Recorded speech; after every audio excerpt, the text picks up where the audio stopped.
Hey PR, it's Coach Kate here, and I'm going to walk you through some of the neat features of Edpuzzle. And I don't know if you've heard the wonderful news yet, but all teachers in District 155 now have complete premium access to Edpuzzle, which is something to celebrate because this is a great tool to use when you are flipping your classroom or using some blended learning.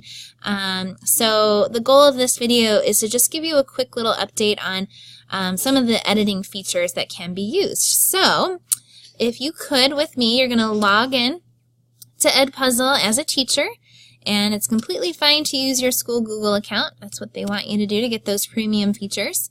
And once you log in, it'll bring you to your classes. If you don't have any classes in here, that's totally fine. At the very bottom here, you can add a new class. I'm going to use an existing one I have here. And the nice thing about this is it lets you search content of all the different great educational resources out there. So over here you'll see all the different sites that you can pull videos from that are all educational. So I'm going to search YouTube here for something that's coming up in my classroom, the American Revolution, see what pops up. And you can watch all these, see if they're going to fit with your learning standards, of course. For today, I'm going to pick this one. I'm going to edit it. And this is the main part of what we're going to do today. I want to show you these different editing features so you just can become a little bit more familiar with them and try them out on your own. So the very first one here is a crop feature, and it's very simple to use. 11 minutes 45 seconds is a little long to be using in the classroom or as homework for flipped learning. So what you can do here is just drag these nice and easy to however long you would like this video to be. You can shorten it from the beginning, shorten it from the end, whatever you'd like to do. And now all the students will see once you save this, this is the only section of the video that they'll be able to see, which is really nice. So that goes very fast.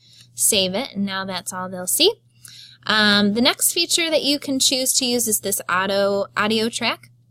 And this is nice if you find a video that you like, but you're not very fond of how a teacher is explaining it, or you have a different way of explaining it. It allows you to use the visuals from the video, but now the students will hear your explanation instead. Sometimes videos are great visually, but the person explaining is just super monotone or hard to understand. So now you can just record right over it and add your own little pizzazz to it, which is really, really nice.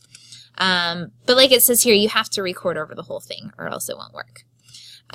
So the next feature that I'd like to talk to you about is this audio notes. And this is nice because it allows you throughout the entire video, and remember I shortened it to only 4 minutes now, but throughout the video you can add these little pause points. So if you want to try to get your kids' attention, you want to bring home a point that was just made, or you want to get them thinking about something for a discussion that's coming up, you can add these little audio notes. So if I click here, it's recording everything I say. So when the video gets to that point, it'll stop and make the students listen to your little update there on that audio note. And again, you can add them throughout the video at any point that you want it to pause. So that's audio notes.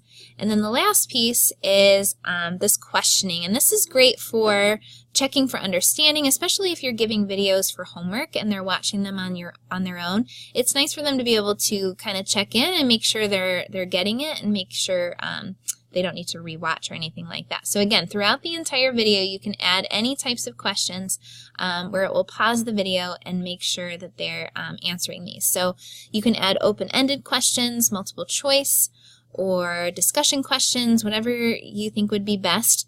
And what I love about it is, especially with multiple choice, the students will know right away if they're getting it or not. They'll get the right answer, they'll see if they got it wrong or not, and then you can also add this feedback. So if the student's answer pops up, hey, you got this wrong, this is why the answer is this instead. So lots of great tools there to use.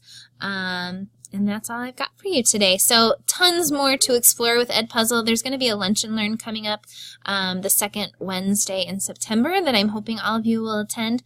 But hopefully this will give you a little idea of the features of Edpuzzle so you can start thinking about how you can use it in your own classroom. So thanks for watching.